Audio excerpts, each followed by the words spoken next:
नमस्कार, ऊर्जा में आप सबका स्वागत है। दर्शकों, पिछली बार हमने जाना कि विपासना के माध्यम से हम न केवल स्ट्रेस से छुटकारा पा सकते हैं, बल्कि उसके रूट्स तक जाकर उसे हमेशा के लिए मुक्ति भी पा सकते हैं।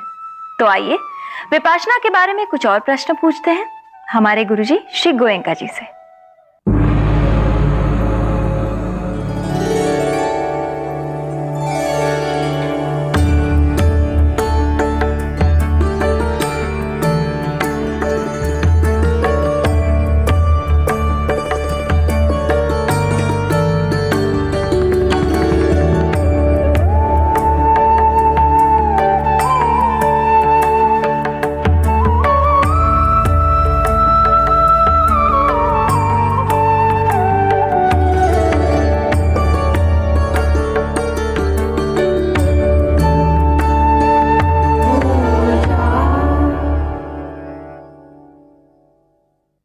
प्रणाम गुरुजी। सुखी हुए। प्रणाम माता जी। गुरुजी, आपने हमें पिछली बार बताया कि विपश्यना के 3 चरण होते हैं, 3 स्टेप्स होते हैं। उनमें से सबसे प्रथम शील के बारे में कुछ विस्तार में बताएंगे? बहुत स्पष्ट है बेटी। शील माने सदाचार, माने शरीर और वाणी से कोई ऐसा काम नहीं करें जिससे अन्य प्राणियों का अहित होता हो, अमंगल होता हो, उनके सुख शांति भंग होती हो, उनको पीड़ा पहुंचती हो, ऐसा कोई काम नहीं करें तो शील है। और जब शील नहीं है तो धर्म के दूसरे अंग पुष्ट हो नहीं सकते। नींव है, धर्म की नींव है शील, और इसी नींव पर महल खड़ा होता है समाधि का, प्रज्ञा का, जो मुक्त अवस्था तक ले जाता है। नींव ही कमजोर हो तो न समाधि होगी न प्रज्ञा जागेगी। तभी कहा कि शील धर्म की नींव है, और शील धर्म को प्राण, बिना शील धारण करया ना समाधि ना ज्ञान। न समाधि होगी न ज्ञान होगा। शील धारण करे तो ये अगले कदम आसानी से उठे। तो शील जब पुष्ट होता है, शील धर्म जब पुष्ट हो तो सही दृष्टि तब होए, तब सही रूप से बात को देख पाएंगे, मन अनुभव कर पाएंगे गहराई तक। और बिना शील धारण किए मुक्त हुआ ना कोई। ऊपर ऊपर से अपने को धोखे में हजार रख ले, लेकिन मुक्ति तब मिलेगी जब जड़ों से हम विकारों को निकाल बाहर करेंगे, और वो तब होगा जब हमारा शील पुष्ट होगा। शील क्यों पालन करें? एक सामान्य व्यक्ति जरा भी समझदारी से सोचे तो बात समझ में आएगी कि मनुष्य एक सामाजिक प्राणी है, और लोगों के साथ रहता है, परिवार में परिवार वालों के साथ रहता है, समाज में समाज वालों के साथ रहता है। तो उसकी एक जिम्मेदारी होती है औरों के साथ कैसे रहे। अगर वो शील सदाचार का जीवन नहीं जीता है, शील भंग करता है, हत्या करता है, चोरी करता है, व्यभिचार करता है, झूठ बोलता है, किसी को ठगता है, नशा पता करता है, तो लोगों को अशांत करता है। सारे वातावरण में अशांति ही अशांति फैलती है। तो ऐसे अशांति के वातावरण में मैं स्वयं कैसे शांति से रह सकूंगा? जरा भी बुद्धि से सोचे कि सारे वातावरण को मैंने दूषित कर दिया, अशांत कर दिया, मुझे शांति कहां से मिलेगी? इतनी समझ के साथ ही कोई व्यक्ति शील का पालन करे, बड़ी अच्छी बात है। और एक बात होश में आती है कि हमारी परंपरा ये कहती है कि अगर तू शील सदाचार का जीवन जिएगा तो तुझे स्वर्ग मिलेगा, और दुराचार का जीवन जिएगा, दुशील का जीवन जिएगा, तुझको नरक मिलेगा। उसको इस मान्यता का पूरा विश्वास है, तो इस मान्यता के मारे भी शील पालन करता है। करे, किसी प्रकार भी करे, शील पालन करता है, अच्छी बात है। एक आदमी ये भी देखता है कि जो गवर्नमेंट का पिनल कोड है, उनका दंड विधान है, वो भी तो मेरे अगेंस्ट जाएगा। मैं हत्या करूंगा, मुझे दंड मिलेगा, चोरी करूंगा, दंड मिलेगा, व्यभिचार करूंगा, दंड मिलेगा। ये जितने भी शील तोड़ने के काम हैं, वो सारी सरकार भी तो नहीं चाहती, सरकार के नियम भी तो इसके विरुद्ध हैं, मुझको तत्काल दंड मिलेगा। ये सारे कारण हैं जिससे समझदार आदमी सोच करके, समझ करके शील पालन करने का प्रयत्न करता है। लेकिन इससे एक और बड़ा कारण है, वो जब विपश्यना के द्वारा अपनी गहराइयों में जाकर के सच्चाई को देखता है, तब समझ में आता है कि एक और बड़ा कारण है जिसकी वजह से और जिस कारण से मुझे शील पालन करना अनिवार्य है, आवश्यक है। यह बात बहुत स्पष्ट होती है। जी गुरुजी, गुरुजी इस मुख्य कारण के बारे में हम जरूर जानना चाहेंगे, लेकिन वक्त होता है एक छोटे से ब्रेक का। तो दर्शकों जाइएगा मत, लौटते हैं तुरंत।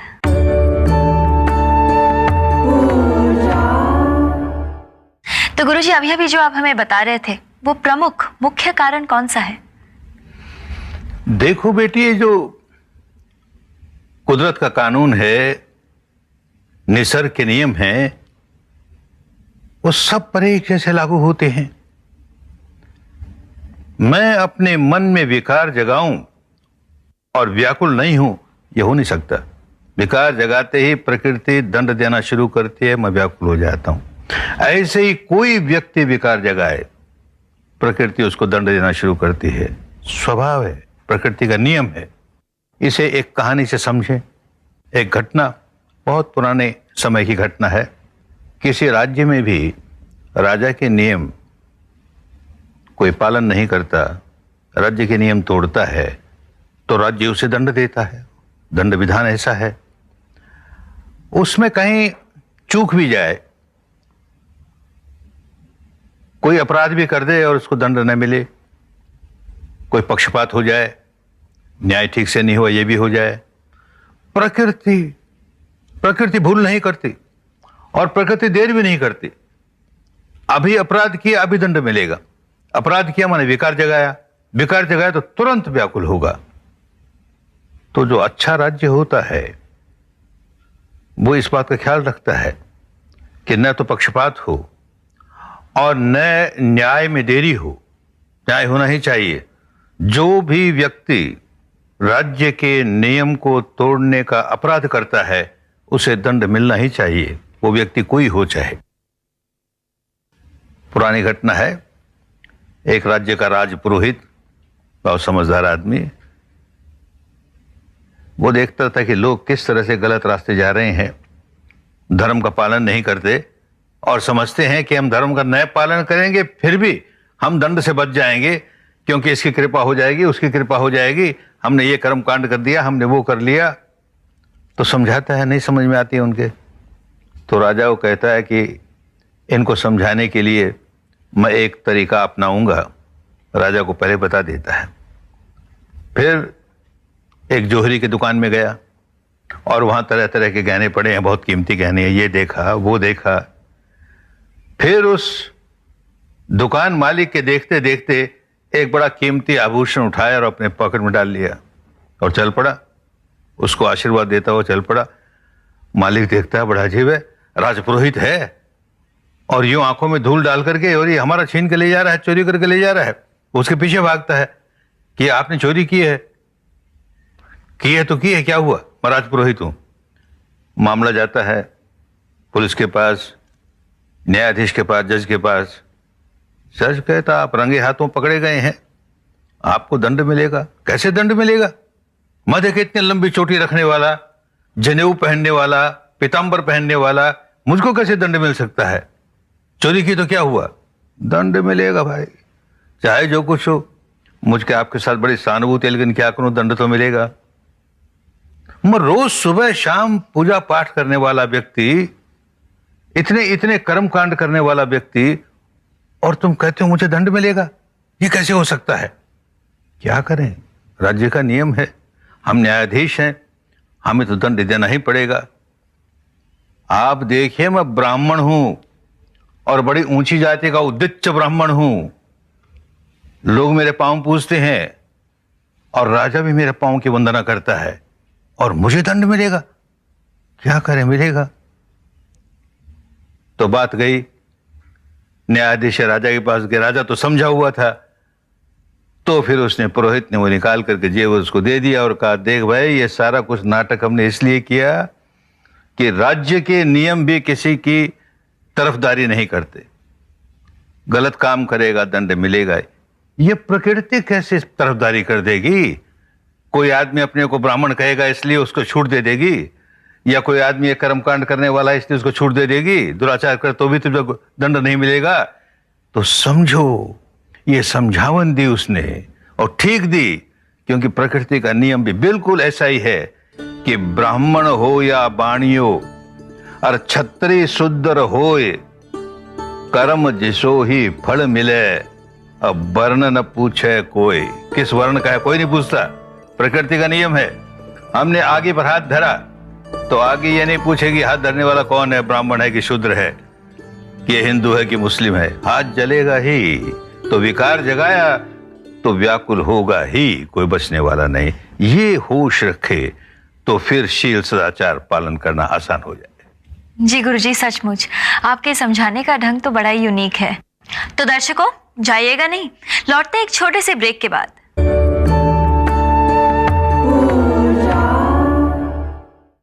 गुरुजी, पहला प्रश्न पूछ रहे हैं करण कपूर पंजाब से। वो पूछते हैं कि ये जो धर्म की बात है वो तो बुढ़ापे में सोचनी चाहिए, हम तो अभी युवा हैं, हम क्यों इसके बारे में सोचें? तो धर्म समझा ही नहीं। धर्म क्या है? जीवन जीने की कला है। कैसे सुखपूर्वक जिए, कैसे भीतर शांति का जीवन जिए, और कैसे बाहर शांति का वातावरण तैयार करें जिससे और लोग भी सुख शांति का जीवन जिए। ये तो छुटपन से ही सीखना चाहिए। सारा लंबा जीवन सामने पड़ा है, और बुढ़ापे में जाके सीखोगे तो और कितने दिन जीना है, ये कभी नहीं सोचना चाहिए अपने। या गलत बात चल पड़ी कि धर्म की बात बुढ़ापे में हो, नहीं, बचपन से होनी चाहिए, अभी से सीखना चाहिए, देर मत करो। जी गुरुजी। गुरुजी, दूसरा प्रश्न पूछ रहे हैं विशाल खन्ना जी आगरा से। आपने जैन, बौद्ध, इस्लाम, खालसा, ब्राह्मण इत्यादि टर्म्स के तो सही सही अर्थ बता दिए, पर आपने हिंदू टर्म पर कुछ नहीं कहा। आजकल तो हिंदुत्व शब्द पर इतनी चर्चा होती है, आपसे हम इसका भी सही अर्थ समझना चाहेंगे। ठीक तो है, आज का ज्वलंत प्रश्न है। मैंने इसलिए हिंदू शब्द पर व्याख्या नहीं की कि बाकी जितने भी शब्द थे वो सब गुणवाचक हैं, किसी न किसी गुण पर आधारित हैं। हिंदू शब्द गुणवाचक नहीं है, ये भूगोल से संबंधित है, भूमि से संबंधित है। कैसे इस शब्द की उत्पत्ति हुई इसे समझें। बहुत पुराने समय में जितना भी अपने पास साहित्य उपलब्ध है, पुराना साहित्य, उसमें कहीं हिंदू शब्द का उल्लेख नहीं है। तो ये शब्द कहाँ से आया, क्या हुआ? 5 कोस पर वाणी बदले 10 कोसे पर पानी, ये स्वभाव है। जैसे जैसे आदमी आगे बढ़ता है एक स्थान से दूसरे स्थान पर वाणी बदलती है, उसका उच्चारण बदलता है। तो हम देखते हैं कि अपने देश में गुजरात से पश्चिम की ओर जाते चले जाओ तो सै शब्द का है हो जाता है, उच्चारण बदल गया। इस ओर समझी गयो कहेंगे तो वहां कहेंगे हम जी गयो, सै का है हो गया। ऐसे राजस्थान में भी जैसे जैसे पश्चिम की ओर जाएंगे सै का है होता चला जाएगा। यहां कहेंगे सांप, वहां कहेंगे हाँप। तो ये सै का है हो जाना एक नियम है प्रकृति का, बोली बदलती है। और आगे पश्चिम की ओर जाते जाते हम देखते हैं कि हमारे पड़ोसी देशों में, जो पश्चिम में देश हैं, उनके यहां तो ये सै का है बहुत कॉमन। तो हमारे यहां जो सिंधु नदी, इसको वो लोग वहां हिंदू नदी कहने लगे, सै का है हो गया। और आगे बढ़े तो जब ग्रीक यवन लोग आए तो उन्होंने और उच्चारण बदल दिया, इंडस कह दिया इसे। और समय बदला, ब्रिटिश लोग आए, उन्होंने इंडिया कह दिया। ये उच्चारण भेद है। सिंधु, सिंधु का हिंदू बना। आज भी सिंधु नदी और उस तट पर रहने वालों को, उस तट के देश को सिंध कहते हैं। तो सह का है हो तो उसे हिंद कहें। आज भी उस प्रदेश के रहने वाले लोगों को सिंधी कहते हैं। सिंधु के पास रहने वाले लोग सिंधी, और सह का है हो तो हिंदी। इससे एक बात सामने आई कि हम एक भावनात्मक राष्ट्रीय एकता चाहते हैं। आवश्यकता है, बहुत बड़ी आवश्यकता है, जिसमें देश के हर संप्रदाय के लोग अपने आप में एक राष्ट्रीय भावना लाएं। हम चाहते हैं कि वो हिंदू शब्द के साथ आए। मुश्किल है, नहीं होगा। हम ये कभी सोच नहीं सकते कि मुस्लिम संप्रदाय के लोग अपने आप को हिंदू मुस्लिम कहने लगेंगे, बौद्ध लोग हिंदू बौद्ध कहने लगेंगे, सिख लोग हिंदू सिख कहने लगेंगे। ये होने वाली बात नहीं। लेकिन ये जो है, अगर जैसे सिंध के रहने वाले सिंधी, वैसे हिंद देश के रहने वाले हिंदी, हिंदी शब्द हो तो प्रॉब्लम सॉल्व हो गया। आज भी अपने यहाँ के मुसलमान जब मिडिल ईस्ट में जाते हैं, अरब देश में जाते हैं, तो उनको हिंदी मुसलमान कहते हैं। हिंदू मुसलमान नहीं, हिंदी मुसलमान कहते हैं। तो हिंदी शब्द के प्रयोग में किसी को कठिनाई नहीं होगी। हिंदी है, हम वतन है हिंदुस्तान हमारा, ये प्रचलित भी है। तो हिंदी शब्द का प्रयोग करके हम इस समस्या का समाधान ढूंढ सकते हैं, प्राप्त कर सकते हैं। वैसे तो हम चाहें तो जो बहुत प्रचलित शब्द हैं, हिंदुस्तान के रहने वाले हिंदुस्तानी, भारत के रहने वाले भारतीय, तो हिंदुस्तानी मुस्लिम, हिंदुस्तानी सिख, हिंदुस्तानी बौद्ध, किसी को कोई कठिनाई नहीं। तो शब्द ऐसा चुनना चाहिए जो सर्वमान्य हो और किसी को कोई एतराज नहीं हो, और जिससे सही माने में राष्ट्रीय एकता बनती हो। तो हिंदी शब्द का प्रयोग करें। जी गुरुजी, आपने हमारे प्रश्नों के बहुत ही अच्छे उत्तर दिए, धन्यवाद। दर्शकों, गुरुजी से हमारी बातचीत जारी रहेगी। मिलते हैं एक कमर्शियल ब्रेक के बाद।